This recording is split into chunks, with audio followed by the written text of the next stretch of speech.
anyway, we're talking about just a couple of different things. I don't know. This is just an idea that Lucy and I had like yesterday, which is the two of us just talking about stuff that we have differing opinions on with Mhm. Doctor Who, because a couple of times now we've had like serious disagreements, and we've decided that like being able to actually talk about it without the barrier of like text or character limits would probably be for the best. Yeah, the character limit thing is definitely a problem.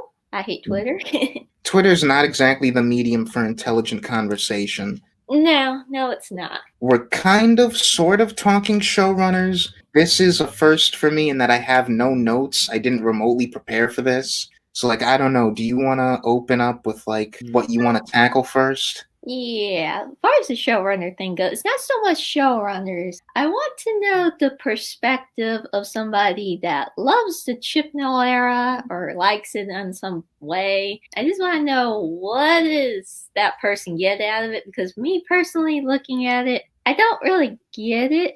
Like, it's not a put down or anything. I just find it to be very standard and like it has some personality, but I feel like a lot of it's been kind of sucked out of it. So I'm just wondering what makes people gravitate towards this era versus the other two eras, especially if they started with the other two eras. I'm not sure if I'll be able to answer that question because I do more like the Chibnall era than I love it. This is going to be like me thinking back on pieces of conversations that I've already had, because I don't think of myself as one of the people who really like gravitates toward this era more than others. I just think of it as like, I feel, especially amongst our group, I feel compelled to be the one who takes up for it, because I don't quite understand people who like really dismiss it and think it's the worst thing ever and think it's a significant step down from what the show used to be. I've been thinking a lot about how I feel about any of the showrunners given eras as compared to how I feel about them just as writers. And Chibnall's kind of a weird animal. Russell and Moffat, I feel like if you like the way that Russell T Davies writes, then you're gonna like his era for the most part. And if you like the way that Stephen Moffat writes, the tropes that they both tend to employ in their own individual episodes are the tropes that get deployed in their whole eras and like episodes written under them. And that applies also to Chibnall, but it's a very different kind of thing. Chibnall has an idea for how Doctor Who should be, and I like that idea. I like it more than Russell and Moffat's ideas for how Doctor Who should be. I don't think he can execute it great. But what is that idea? That's what I'm trying to figure out. Because to me, his idea is this just kind of standard Doctor Who with this other story that he created, obviously, with the Timeless Child thing. Part of what I like about it is that it's a return to basics. Like, we've had this discussion multiple times about how I don't feel like this series needs to do series arcs. I don't really like it when we lean in hard into like mystery box stuff and try to connect all of the episodes into one long serialized narrative. I like it when Doctor Who can be almost an anthology show where the only thing that the show needs to have is the Doctor, the companions, and the TARDIS. And aside from that, an episode can just be whatever. The show has always had a healthy balance of standalone and plot stuff, but I like, especially with Series 11, that it really is just every week is a new thing, and we're not feeling constrained by the need to tie into some greater plot or the need to like be like, oh, it's a mystery, what's happening? And like Series 12, I think, is stronger than 11 in a lot of ways, but the fact that they do that sort of plotting bothers me. And I hope Series 13 is another one that's not like that, but I don't know. We'll see what happens. But yeah, as far as, and this is complicated because this is something that I've also been thinking about, having watched Chibnall's episodes while he was working under Russell and Moffat. Where I'm like, those episodes I feel like are really strong in a way that the episodes Chibnall writes for his own era aren't. And I think the things that they have in common, which are the things I like about the era, is I like having a Doctor who's less angsty. And even after we destroy Gallifrey in Series 12, she's still not the same kind of angsty that 9 through 12 were. Like 9, 10, 11, and 12 all had a lot of self-doubt as to like their own morality and like, am I a good man? this constant questioning of their own goodness as a person. 13 doesn't have that. 13 has a very different kind of self-consciousness that I find relatable, but it doesn't stop her from being fully confident in the person that she is. And series 12 even is about that, where like by the end of that series, I find it really impactful where we get to that point of it doesn't matter about the lore changes, and it really doesn't matter what any of the plot minutia is. The Doctor knows who they are as a person, and that self-confidence is like deeply ingrained into them. I'm jumping all over the place. I feel like I apologize. I feel like I'm not actually answering your question because again, this is why I take notes. Like you guys can make it without taking notes. If I don't have notes, I'm just going to be jumping all over the place. I mean, I figured that's what the conversation would be about. But like I said, when I watch this era, I just don't really feel anything. And it frustrates me in that sense because, you want to feel something with Doctor Who, but... I think the thing that stops you and other people from feeling things is actually something that I agree on. So, like, I'm going to get to that.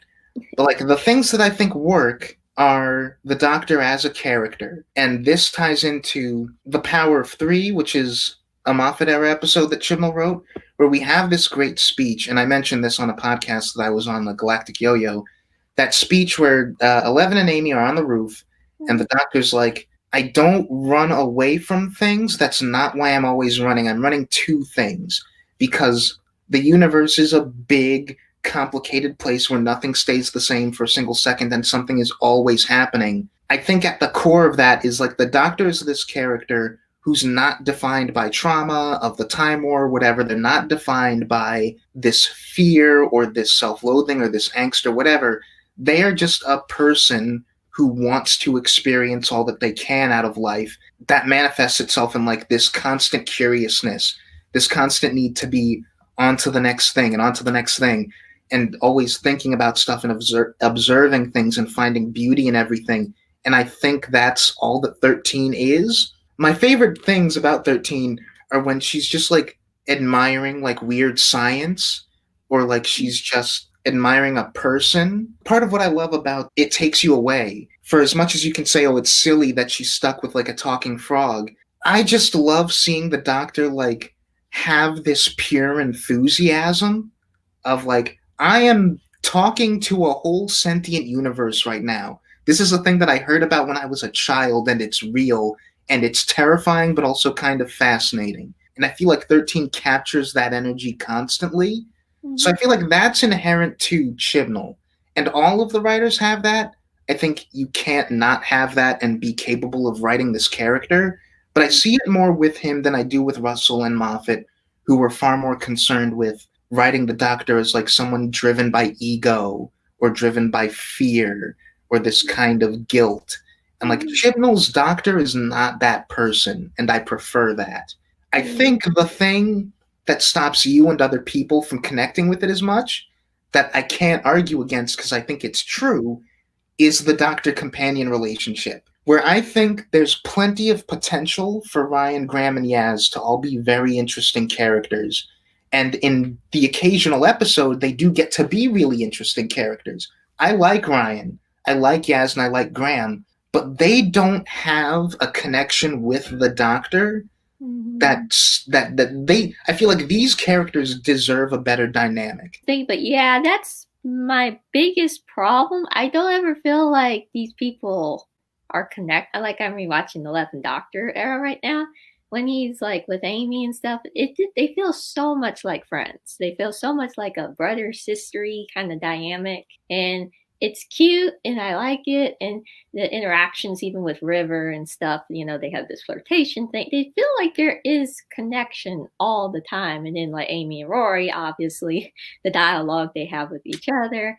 And it's just so enjoyable to me when I watch that. And even like the other eras with Ten and Donna, that's why I love them together so much. They feel so much like best friends. I don't know, because apparently the actors are best friends, apparently. But even Rose, like, their interaction with I buy these people like each other. It bothers me that that's true after 2 whole series with these characters, because we know that Chibnall is capable of writing that connection. Yeah. Because in 42, I feel like that is the episode where the Doctor and Martha have like a significant turning point in their relationship and they start to feel more like a pair. Like the emotional highlight of 42 is the Doctor and Martha like worrying about each other. 13 and the Doctor, I just don't feel like there's anything there. Like she's not trying to push him away, or there's not some kind of dynamic like that. It's just we're told that they have this connection, but I never feel it, and I never feel like she pushed him away a little bit, like in season 12, because the Gallifrey stuff. But I don't feel like she's trying to be like, I don't like these people, or oh, I'm not going to connect to these. She constantly says they're my family, Yeah, and it's like I feel like it's super weird, and like we've had this discussion, and this is part of we can tie this into discussions that we've already had. I feel like the problem has to be the number of companions because we've seen that Chibnall is capable of writing that connection. And like I don't buy that it's just because Martha and Amy and Rory were characters that were already set up and relationships that were already set up by the time he was writing them. 42 is a really great episode for the Doctor and Martha's relationship, I think. And like even when they're separated, the things that they're going through are informed by their connection to each other. The Silurian two-parter, I know a lot of people don't love that one. I know that's not one of your favorites. I like it. I just think it's about 15 minutes too long. That's fair. Like even given that, there are a lot of moments in that story where the Doctor and Amy and Rory, like you feel this connection there. The dinosaurs on a spaceship is the brief parts of that episode that bother to get emotional are about that. The Power of Three is literally just a pretty thin framework of a story about letting these three just kind of sit down and be in a dynamic together. So it's astounding to me that after 2 whole series, Chibnall hasn't done that. And like we talked about this with how I would have liked the finale of series 11 to go. That's a story setup that could have so easily been exactly what we're talking about. Ryan, Graham, Aled, 13, and Yaz needed an episode where it was just the 4 of them just doing something together and like hashing things out and like establishing that dynamic properly. Part of why I respect the Ghost Monument is that it feels like it's an attempt to do that. And like I appreciate the first adventure these guys properly go on after they meet and form a team, basically. It is a lot of screen time spent on just the 4 of them, like in one location with not a lot of external threats. And it's about like, how do we feel about this situation we found ourselves in? I feel like we needed to do the Ghost Monument again after they'd spent a little bit more time with each other. Yeah, this, like I said, there's something off there. But like I noticed a pattern in season 12 where I do think they attempt to fix that a little bit, but it didn't work. Basically, most of the episodes, the companions spend half the episode like split off from the Doctor in some way, somehow. The most obvious one is the one with Jack, where they're just completely off. Yeah, and that was something else I wanted to mention. Is it's so weird to me that we have this problem because I don't have that with the companions with each other. Like I feel like Ryan and Yaz and Graham and Ryan all have like not the deepest dynamic, but they do have something there with each other. It's just that none of them really have that as a group with the Doctor. I do think they tried to fix it because at the end of a lot of the episodes, you have these scenes. I call them the social distancing scenes where they're like on the other side.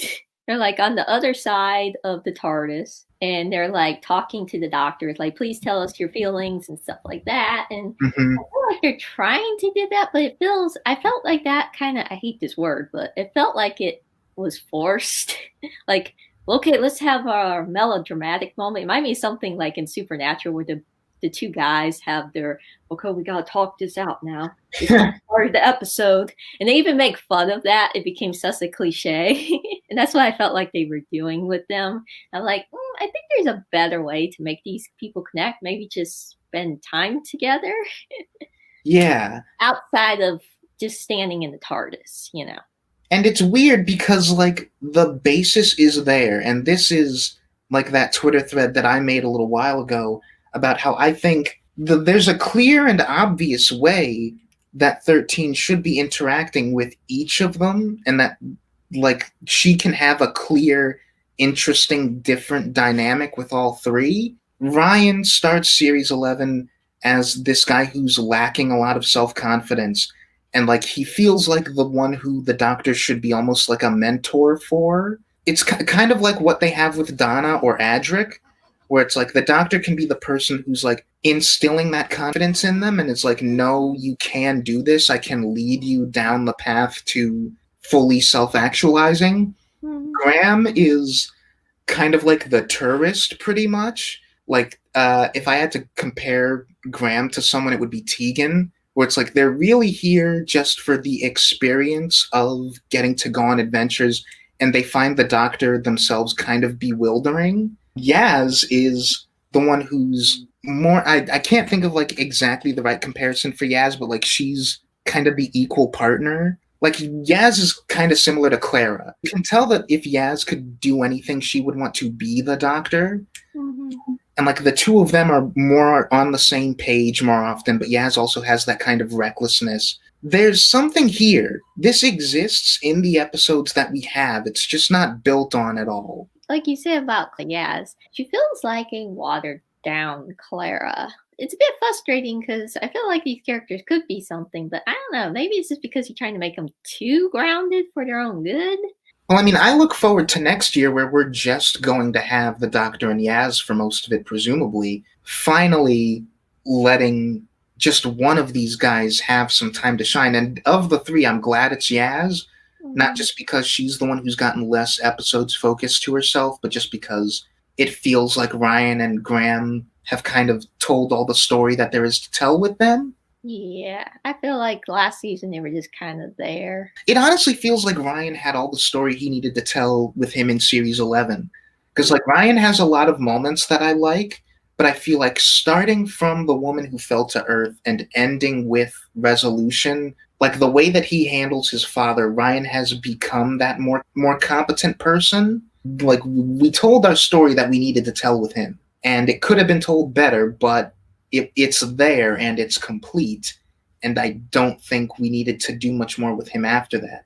I just feel like he's kind of there. And getting back to his relationship with the Doctor, now I'm noticing a pattern between these two. They don't really connect at all, and like the few times they do talk to each other, it's just like her explaining something or something like aggravating happens. Like there was a scene where I can't remember exactly what it was, but he was on the TARDIS and she kind of snaps at him, and Yaz tells her, "Oh, don't you talk to him like that," and stuff like that. But that's the bit at the end of Fugitive of the Jadoon where she's like, you think you know me, but you don't. Yeah, and it's like, it was weird that she snaps at him. There was a couple, like, I had like a list of scenes where it just seemed like they don't ever connect. Like, there was the scene in Rosa, which was really uncomfortable, where he got assaulted, and she just runs by him, and they never really address it. And then there's another one that was more funny. It was just, you stink, Ryan, basically. He had the dead bird.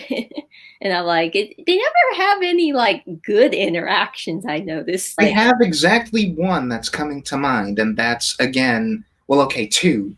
One, when the Doctor gets like immediately confrontational with Ryan's dad in Resolution, which is a moment that I like. In a world where they had that dynamic where the Doctor was almost like, was able to be that kind of parent figure, but we put all the focus on Graham. And it's understandable that they did that, but still, that moment would have landed even harder if the Doctor had been that person for Ryan.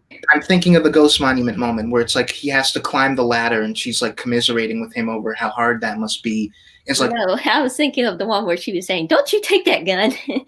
Oh no, see, I was thinking of the moment where they all have to climb the ladder up from the bunker. Ryan's like, I don't know if I can do this. And the Doctor's like, just, I understand that this is like a hard thing for you, but I'm sure that you can do it. That, I think, is the basis for a really cool relationship, and it's a great moment to have in episode 2 again. And that nothing else is done with that is unfortunate. Basically, their relationship is this, most of their scenes is either just he's there and she's explaining something to him, or it's like a bad moment, like friction, some odd reason. Like you said, it feels a bit disappointing because there was a scene, I think it was in the first episode, where she's looking out and he's like trying to ride the bike and stuff. And I thought, maybe there's gonna be like some kind of try to help him get over like his confidence issues or something, but nothing like that happened. Yeah, that feels like what we're naturally building towards, and it just doesn't happen. And I'm convinced that the reason that these things don't happen is because Chibnall made a mistake by having there be three companions at the same time, and he doesn't know how to juggle that. He could have just added one at a time, because like Moffat kind of did it in a sense. Most of the first season is just Amy. Like he shows like pieces of Rory, but for 80% of it is just him and Amy. And then the second season, it's both of them. And then he adds like River in like half the episodes. So Yeah, you kind of have three companions a lot of the time and two companions most of the time. yeah. And I do want to swing back around to being positive because, like, I still feel like I haven't fully answered your question as to like why this era appeals to me. And like for the people who really love this era, I get the sense that they don't have this problem. Like they do feel a connection there. But I feel like that's for me and for a lot of people, that is the singular bold font issue with this era that stops it from being like something that people are able to enjoy more. It just doesn't have that same emotional heft in the companion relationship that you get with 9 and Rose or 10 and Rose or 10 and Martha or 10 and Donna or 11 and anyone. Or Or even 12. like 12 and Bill and Yeah, I love 12 and Bill. They're great. yeah, I mean, there's like a strong connection with all of them on some level. Sometimes it's romantic, sometimes it's a platonic thing, but there's some kind of connection to where these people seem like they like each other. And like on the other end of the spectrum, you have 10 and Rose who don't have enough conflict with each other. Series 2 kind of as a whole product I find less engaging in part because of that. That's true, but I still like them together because the actors have chemistry. Yeah. They're fun. And like I'm sure the actors here also have chemistry. They just barely get the chance to exercise any of it. Like I haven't seen behind the scenes stuff, but like shots of them like smiling and cutting each other, and it seems like they like each other and stuff. But if I didn't see that, I'd be like, do they just not like each other? What is going on? Yeah, like they're not given stories that give them the chance to show that. That's, I think, is the big problem. And if that was different, I think a lot more people would really enjoy this era. Because I feel like aside of that, I like the show's renewed emphasis on historical episodes. Mm-hmm. Like I never knew that part of me like really missed having that, but it's like, yeah, for a show that's about time and space, RTD and Moffat very rarely took advantage of the chance to actually go back and just have an episode that is about a historical moment. Like they did it sometimes, but way too often it was just backdrop. We'll have an episode that's set in Victorian London. Barely, if at all, will the nature of the time period or where we are have anything to do with anything. Like I think about this. We go to Victorian London a lot from the transition period from like 11 and Clara to 12. Mm-hmm. Because that's where the Paternoster gang is located. Mm-hmm. So like we have that one episode, The Crimson Horror, that's set there, and that's actually got some decent commentary about the industrialization of the time period. But then after that, whenever we visit the Paternoster gang, it's really just there to have them there, and the setting doesn't really mean anything. We don't do anything with the fact that we're back in time, really. And I like having not fully educational, but episodes of this show that can kind of go back to the program's roots of being an educational series again, where it's like you get the feeling that episodes like Rosa and Demons of the Punjab and the Nikola Tesla episode, and even to a slightly lesser degree, the one with King James and The Haunting of Villa Diodati, were designed for people who maybe don't know about the historical settings that we're talking about. And it's fun to like tell stories about that. And they are still science fiction stories, but they're also stories about human nature in that period in time. And I miss the show like leaning hard into that. I'm not a big fan of the historical kind of stuff. I liked it a lot with like Vincent and stuff because it was more of like an emotional thing with the person. I consider those two the same thing. So like I also have that with Nikola Tesla. Yeah, yeah, it's like that a bit with him. So getting back to another problem I think I have with this era is like, yeah, the companions dynamic is a problem, but I also just find the episodes bland. Like they're just kind of bland, and I have trouble connecting with it on that level too. Okay, I think in part those two things are the same thing. I would find it much less bland if the companion connection was there. But I Yeah, also think, because this is something we've been talking about a lot, like you've kind of a newfound appreciation for particularly Russell's brand of silliness yeah, from the RTD years. it's very stupid. Stupid isn't even the word I'd use. I'd say it's broad, because it's like, again, I'm someone who's a stickler for these kind of things. If I think stupid, I'm thinking unintelligent. Russell's Mhm. writing usually isn't unintelligent. Sometimes it's lazy, sometimes it's very simple, but I wouldn't use the word stupid. I'd say it's very silly. And like Yeah. characters don't do stupid things, but they are like goofy caricatures as opposed to always fully realized three-dimensional human beings. And Moffat has a very different thing, but a very similar thing, where It's kind of in the middle. I think Russell will write his characters like they're in a cartoon sometimes. And what Moffat will do is that he'll basically write them like Joss Whedon, Yeah. where, again, this is his obsession with cleverness. Mhm. Everyone is clever, too clever by half all the time. Dialogue is always very snippy and snarky and made up of catchy one liners, and like that is its own kind of brand of character based energy that Mhm. Moffat has. Chibnall doesn't have either of those. It feels Yeah. like Chibnall's just trying to write like normal human beings, and Mhm. when he does have a character who's a little bit silly, they're either like an alien or like they're supposed to be odd in the context of the episode. He doesn't have his own brand of like weird comedic energy Mhm. that RTD and Moffat had like different kinds of. He can write humor.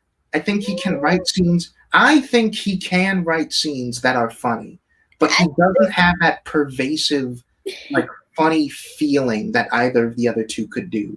He's wrote a couple good jokes, a couple, but I think on the whole he's just not a humorous person. And when he tries to be humorous, like for example, like the one with what was it, laser shoes or something, I feel like it's a bit not feeling it. Like he's not a silly person, so when he tries Yeah, to be no. silly, it feels forced. Because okay, here's what I think. What Russell will do is he'll have Mickey get eaten by a garbage can and the garbage can burps and that's how we end a scene. Or he'll have the doctor confronting an alien in The Runaway Bride, and Donna just like does a pratfall basically, complete with a cartoon sound effect. Mm-hmm. Chibnall will do, again, what I think is a very grounded kind of silliness, where a little moment that always makes me laugh is actually in an episode that I don't think is all that great. It's in Arachnids in the UK, Mm-hmm. where they're all just in the kitchen, holed up away from the spiders, and they're trying to find out like what's happening. And Ryan and Graham are kind of like going off on conspiracy theories about like But this being an attack by Russians against the Donald Trump guy, and it's like it's weird that we're having this conversation, and it feels like a conversation that only these two would be having right now. It's like this could be an attack on you, and then Ryan like interrupts him. He's like, "An attack at you by Russians." It's like I like that kind of I like that, but it's not the same thing as what Russell or Moffat would do, where they could get like goofy. Chibnall doesn't get goofy ever, not really. Russell T Davis is more goofy, definitely, because he just like his is supposed to be silly and goofy and don't take it too serious. And I Moffat kind of could like, get goofy a lot of the time. yeah, and I kind of appreciate like rewatching it, especially considering how boring everything is sitting in this house. Yeah, that's fair. The goofiness, me and my mom just laughing at it and just not taking it serious. Like, here's a thing that you're not supposed to take that serious and just have fun with it. We're having, and that's what we did. And then you have like Moffin, who, like you said, has that Joss Whedon thing. I know he's a very controversial figure right now, but he is really good with dialogue and that kind of stuff. And like, even if you don't like Joss Whedon's dialogue, I think it's hard to argue that Moffat doesn't have a similar vibe. Yeah, it's his dialogue to me is just so entertaining. And that's another thing, like I said, with this era, I feel like when they talk, it's just, it's just like us talking. It's just not that interesting most of the time. When I watch, like, even David era, like, there's so many lines and there's so many little moments of this dialogue that's really entertaining that I like. There's always this entertaining little moments through the whole Moffat era like that. Even a lesser episode, like the Pirates episode, I was like, oh, that was a cute moment. Oh, that was a fun little dialogue moment. And when I get done with like a Chibnall episode, I kind of reevaluate, well, what stood out, good or bad? And just kind of like, Yeah, I think the word that comes to my mind and that I think kind of captures what you're talking about is that Chibnall is very understated. He's writing a drama where Russell and Moffat were both writing a melodrama. yeah. And that applies to the sequences that are supposed to be like tragic, the sequences that are supposed to be funny, and whether or not you think one is better or worse than the other after 16 years under that being what Doctor Who is, where the emotions are always very heightened. And like that's not just that's in the performances, that's in the dialogue, that's in the score. I wonder how people would have felt about this era if Murray Gold had stayed on, because his music is so like baked into the emotions of Russell and Moffat scenes, and Segun Akinola is doing a very different kind of thing musically. We talk about how so much of the show changed from Russell to Moffat, and like this is being recorded before we talk about 11th Hour. We're gonna get into like a very big shift stylistically. I don't think it should be understated how much of an important through line it is that Murray Gold stayed on. Like that this show had a big part of its identity aesthetically, that being the music. Murray Gold like switched his style up from Russell to Moffat, but there was enough similarity, and now we've really got nothing from the Moffat era that kept over to Chibnall. And so Chibnall's like, I'm going to go in this different stylistic direction, and it's going to be comparatively understated. And that's even reflected in the music. I can understand how it really feels like someone is watching a completely different show. Yeah, it does feel very different. And I don't know if the music would, it would have helped a little bit. I think this even started happening. I mentioned it briefly, like on Twitter or whatever. Like, I feel like the 12th Doctor era is when it was starting to shift into a different animal. Like, I love the 12th Doctor era. I know you gotta think about the 8th season, but I love the 8th season and the 9th season for the most part. I even like, the 10th season, I feel like it started becoming more like what we have now. And I'd explain a few things because that's my favorite of the three.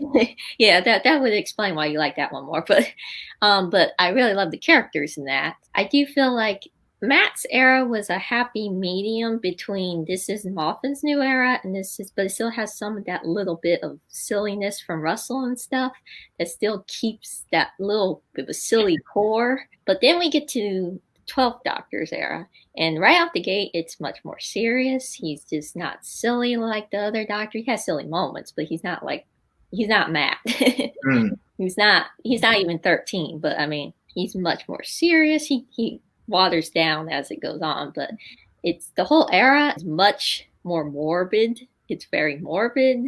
Some of the stories, like Dark Water, which you hated. Dark Water is probably the better of that two-parter, though. Death in Heaven is the one. I'm talking about both of them. I call it that. But anyway, yeah, that's a much more. I would have to go in lots and lots of detail why I like that episode. I don't want to do it here because it's just I don't have my thoughts put together. But like it's very morbid. Like we talked about like the Dalek thing the other day that you didn't like it because you felt it was making the series kind of gross because the Doctor might have killed an innocent Dalek, which I said was probably impossible. But I actually. Well, after we got done talking about that, I actually liked it more. That's the kind of thing that should be its own discussion. Like, yeah, we should do another one of these that's just about like how Stephen Moffat writes the Daleks, because that is a whole can of worms. Yeah, like I said, I don't want to get into all that because I know we don't got all day here, but it had morbid elements to it, and even the way Misty is, like she has fun tormenting people, and it's more like her character in Sabrina is the same way. And that's something else, because you just made me realize that's another big thing that we shift from Russell and Moffat collectively to Chibnall, and that I've heard people complain about. people don't die as much in Chibnall episodes. The monsters generally, there are exceptions, but generally aren't as scary. We don't make it as much about fighting a new alien that looks cool every week. Yeah, but a lot of people had a very bad response to season 8 and nine's more morbid tone. And I noticed like season 10 tried to scale it back a little more. I feel like season 11 and 12 are kind of a hybrid of, we're trying to make it more serious. You know, we have more serious episodes like Rosa and the demons and stuff like that. But we're also trying to make it more dry, less nonsensical. I don't think every single decision was made because of the fans, but I do think sometimes, you know, the fan input did help this get to that. I just kind of wonder why the fans looked at like the Russell T Davies era and the Moffat era and said, right, the more we talk about this, the more I'm actually being convinced that it had almost nothing to do with the fans, and it's entirely just Chibnall's kind of sensibilities as a writer. Well, I wasn't talking about Chibnall. I was talking about like Moffat towards. Oh, okay. Okay, but I do think they took a little bit more of the seriousness. Now, I don't think this was so much, like I said, fan appeal so much with Chibnall. Now, I do think he did take some input because at the time people were really sick of like story arcs and stuff, and he promised everybody no story arcs. It was all going to be one and done, and he did keep that promise. And he also made the promise that there was going to be all new enemies, and because people at the time were sick of the Daleks and everything. That's what I mean. Sometimes I do think the fans have formed the show in a slight sense, but what I'm getting at is mostly with the Moffat era, with Peter. I just wonder, why did people look at 11th Doctor and the 10th Doctor era and like, we need to make it more serious? Is it just because it was the classic era influencing them, or what? This is a whole different conversation. Again, like, there's so many facets to this show that could be their own whole thing. Yeah. But we've talked about how I feel like 11 in particular got really, really like ludicrously over the top. I feel like if 11 specifically is a bit more grounded and not as goofy in series 6 and especially 7, you don't get that complaint as much. Because I don't think people would complain that much if he was around the same level as series 5. But my whole thing is with that is David in his era was very over top. Like me and Mom always like make fun of like his eyes are gonna pop out of his head. True, but like again, this is the thing where David Tennant could have silly scenes, but when David Tennant was being really over the top, it was usually because he was playing intensity and not silliness. My whole thing about the 11th Doctor, I have to say right here, because I do feel like his character is very consistent, but I do see how you can say, oh, he had less silly stuff in season 5. Like Rob goes, oh, he's a completely different character by season 7. I'm like, no, he has more outrageous moments, but like I see them from the very beginning. But honestly, I'm okay with that because I don't know, something about the 11th Doctor, he's just kind of a wholesome character. When he has those moments of silliness, like even really obnoxious silliness, I kind of just love it. Like, for example, what was the Christmas special? Widow of the Wardrobe or something? The Doctor, the Widow, and the Wardrobe, yeah. Yeah, everyone points to that scene where he's being very obnoxious, he's over the top. And I understand if you don't like it, but honestly, I kind of like it. It's like he's so wholesome, he's so fun, and you talked about like dinosaurs in the spaceship. He said, "Oh, he's kind of obnoxious in that." I just like his enthusiasm when he sees like the dinosaur for the first time. To me, it's like so adorable. Yeah, like I like that moment. I just wish that vibe wasn't the whole first 20 minutes of that episode. Yeah, most people get sick of that, but for some reason, it brings joy to me. Perfectly sensical that you get a lot of joy from enthusiasm. Like that makes perfect sense. It's just for me personally. Yeah. It's not even that I mind this character being a silly person. It's just the brand of silliness that kind of jars with me. Like to my sensibilities, like the way that I think about it is the Doctor like taking a bunch of grass and sticking it in his mouth and then immediately hacking it up like a hairball, almost like a cat. That's fine. That's silly. That's ridiculous. No one would do that, but I like it. Mhm. Whereas him literally running all over the room like a crazy person, him trying to jump into a cot and he falls and it's like, this cot has developed a fault. And there's something about the physicality of it. And this is why I'm like, I don't know how much of it is the writing. I don't know how much of it is the direction. I don't know how much of it is Matt Smith's performance. But it's like the way that he's always getting up in people's space. He's always like constantly gesticulating. He can never just stand still. And like again, in moments it's fine, but it's too often like the bulk of an episode. And I'm like, just calm down and give a performance that's not like being a clown. I can understand why people wouldn't like it, but for some reason, like I said, I just gel with it way too much. Maybe because I'm a more over the top person, maybe? I don't know. That's understandable. But yeah, to bring this back to the issue of the showrunners, because this was a discussion of like how much of the Chibnall era is the result of fan complaints about specific things. I really think over the course of this conversation, I feel like it's just choices that were made and it was too many changes too fast. Because again, we lost the kind of over the top emotionality that Russell and Moffat excelled at for more grounded, understated, like drama, not melodrama emotions. We lost the like musical identity of the show for something that I still think is very good. I think Signac knocks it out of the park like weekly. I say he's not bad like at music. I just feel like his music is just, it's not the show that we've come to know for the past 15 years. It just doesn't stand out. It's just like, oh, this kind of pretty atmospheric background music that if I'm not telling myself to pay attention to, I won't notice. When Murray Gold says, when he comes on, it's like, da, da, da, da, da, da, da, da. Exactly. Murray Gold is like deliberately attention grabbing. It's actively enhancing the mood of the scene. For as much as we say that the Doctor and Companion's the connection, we don't feel it. Chibnall does emphasize like the grounded human drama of it all in the face of like I don't get the sense that Chibnall is all that interested in like making a new monster that'll get the kids to hide behind the couch every week like Stephen Moffat kept talking about. Like Stephen Moffat, whether or not it was effective is up for debate. Stephen Moffat, and to a lesser extent Russell, would constantly be introducing new monsters who were like weird, and even if they weren't the most creative designs, they were always going for a kind of iconography. Can you think of anything that Chibnall's created that has that isn't something he's brought back?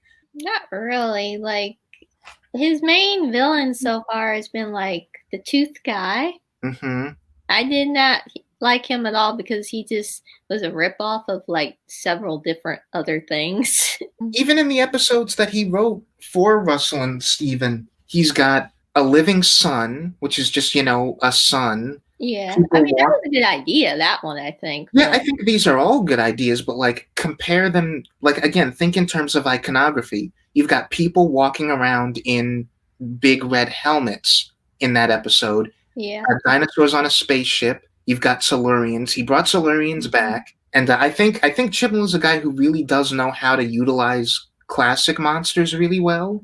Like, I think he handles the Silurians and the Daleks and the Cybermen really well to varying degrees. I think he's done well with the Master. I'll get to that in a second, because that's actually another thing that I want to like give praise to. But like, Dinosaurs on a Spaceship, I really like Solomon as a villain, but he's just a guy. He's not like particularly memorable design wise. He's not like a big like he's not iconic. He's just a really effective villain for that story. Power of Three, the cubes are an interesting idea, but they're not like a creature. They're not like a memorable designed to scare the children creature. And Russell and Moffat seem to want to do that consistently. Chibnall has no interest in doing that. And I think that carries through in his whole show. I mean, his whole era. It just feels like on almost every level, the Chibnall era has very different priorities to the Moffat and Stephen eras. And I think it was way too much of an overhaul too fast for too many people because we lost a lot of what appealed to certain people about this show. We lost those iconic monsters. We lost the over the top emotion, both comedic and dramatic. We lost the music that helped that emotion. I think it's too much of what defined this show for people was suddenly gone, and what Chibnall had in place was not what they want Doctor Who to be. Yeah, like I said, even just like taking it on its own, it's like this is not a show I would have turned into for fun ever. I would, because for me, all I need to have fun with this show is the Doctor as a character and knowing that we're going to be doing a different thing every week. And like those two things are still here, and I feel like the Doctor's character is handled really, really well. And for the most part, even if the monsters aren't iconic, I really like the scenarios that we get into each week. There's plenty of the core appeal of this show left for me, because a lot of the stuff that's changed isn't really what I loved about it to begin with. Yeah, I noticed you don't like a lot of the things that made the show for me.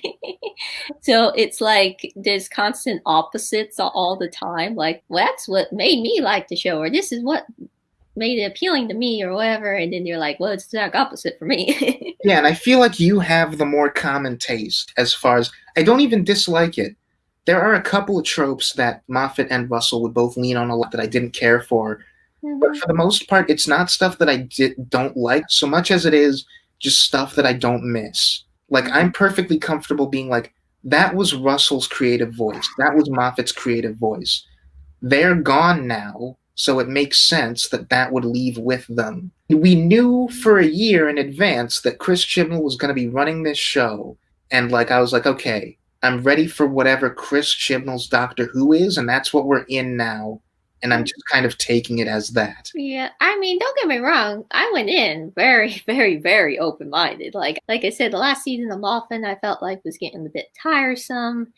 But I don't know, like I said, it just does not gel at all. It's just too grounded, too like a basic drama.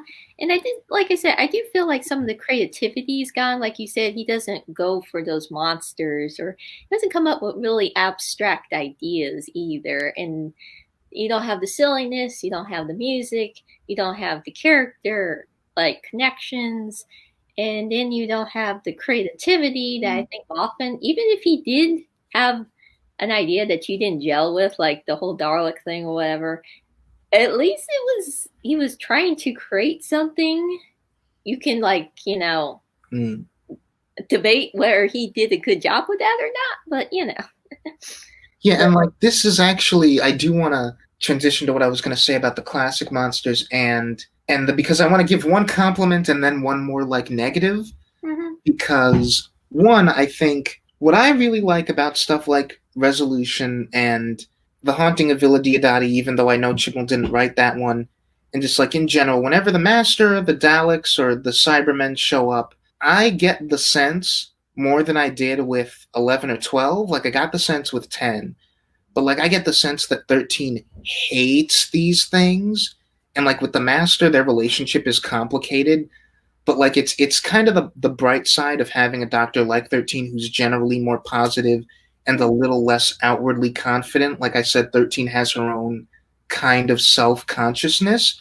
But then when you put her in front of a Cyberman or you put her in front of a Dalek, you can feel this kind of like venom that she's barely keeping down, where it's like, I have no good thing to say about these things. These are just the most abhorrent creatures in the world to this person.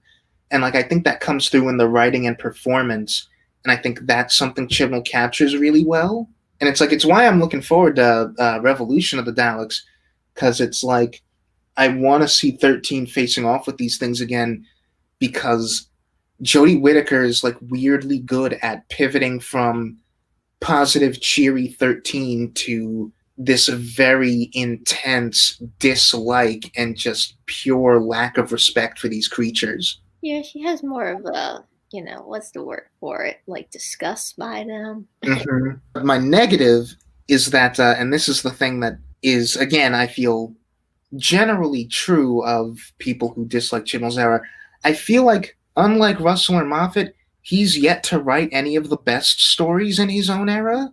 Where, like you said, you don't have a particularly high or particularly low with him. It's just kind of flat. I enjoy Chibnall's stories generally. Sometimes he writes something like Orphan 55 that I think is just garbage. But generally, I enjoy his stories. I don't think he's capable of writing a Doctor Who story as good as the best thing that Russell and Steven have ever wrote. He hasn't written anything that I've disliked as much as their worst stuff, but I don't think Chris Chibnall has an all-time top 10 great Doctor Who story in him. And I hope he proves me wrong one day, but he hasn't yet. It'll come back in next week. It's like when we have the next season, you'll be like, "There's his masterpiece," and then like, "We don't see it, Nick." Because like Chibnall is so weird in that he has like structural issues that he's always had, where 42 probably gets off the best of like not feeling like it has an overly rushed climax.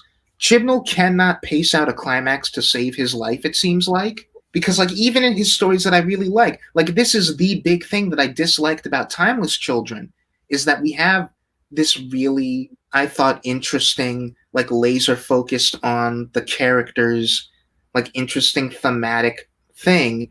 And then suddenly it's time to end the story, so let's go blow them up. But no, really, I sent the thing, and it's time for me to come and I'm going to blow them up. Get out of here. And it happens in like 5 minutes. Like this story was really carrying me, and then suddenly when it's climax time, Chibnall completely falters. He has no idea what he's doing.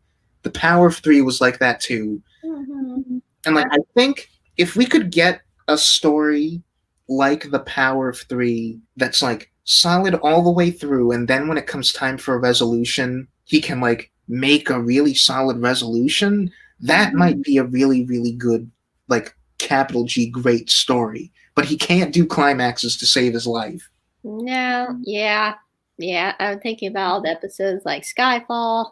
They just basically wrap things up with like some of the villains and stuff. The one that I think of is Can You Hear Me? And like that was co-written. I was really enjoying that. I wouldn't have said make that a two-parter, but like maybe make that 5 or 10 minutes longer, because like we confront them and it's like, aha, I did the thing, and then conflict solved. And granted, the reason that I'm a little bit more forgiving of that sometimes is because like we've been going on longer than I thought we would. This is a really complicated, nuanced issue where I feel like Chris Chibnall does so many things that make me understand why people don't care for him and don't care for his era. But then he also does things where I'm like, I just feel like this is a really good storytelling choice and this makes for really good TV, because the upside to having a rushed climax and something like Can You Hear Me is that I really dig the last 5 minutes of that episode. This is an episode that's explicitly about mental health. And rather than what I feel like Russell or Steven would have done, which is we beat the bad guy, we have like one scene of checking in on the supporting characters, and then we leave. We beat the bad guy, and there is still a significant chunk of episode left where we get to like sit in the moment of one of our characters goes to therapy. One of our characters, like we see a flashback of this really significant moment, and they get to resolve that emotionally. And like we have the moment that we made the video about, which is the Doctor and Graham, and how that's allowed to play out.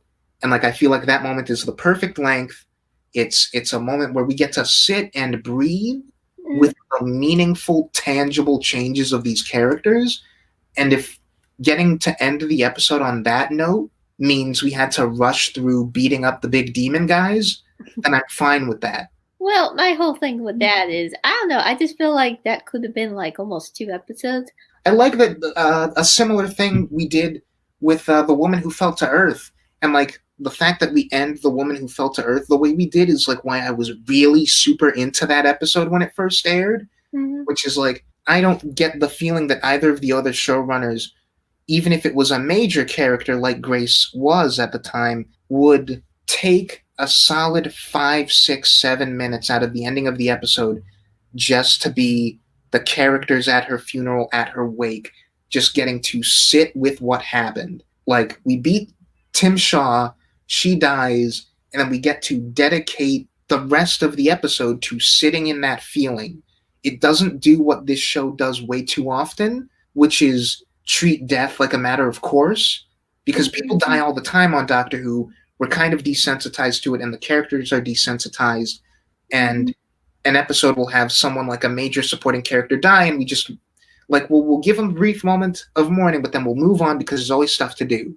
Like the one plus side to Chibnall's like rushed climaxes is that they're usually in service of not ending the episode on the external conflict and ending it with the characters again getting to sit down in the human drama and give that like a really long moment of pause and breath and like letting us live with it, and then we move on.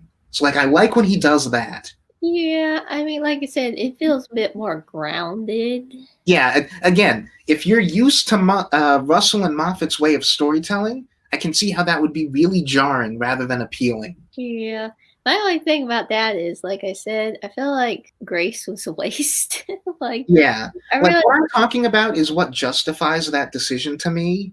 But again, if you're someone who was like really interested in Grace and you don't feel like that the show doing that justified killing her in the first place, perfectly understandable. yeah. Especially because, like I said, I feel like she had the best characterization out of all of them. It's like, okay, she's pretty decent. And then, I'm like, really? Why did you take the interesting one away? Yeah. Which, I mean, to be fair, we say that in retrospect, again, because we ended up seeing what little was comparatively done with Ryan, Graham, and Diaz in the grand scheme. Yeah. I think in the context of The Woman Who Fell to Earth is just like an establishing piece, I think all four of them are equally interesting. I never got that. Like, that was my biggest problem with them right off the gate. I felt like the characterization just wasn't there for them, but it was there for Grace. And I found that she was the most interesting. And then, like I said, when you look it back on over the last 2 years, it feels even worse because, like, oh, this person was already interesting. And now I feel like 2 years later, I'm not still connecting with these two, but I connected this with this woman in one episode.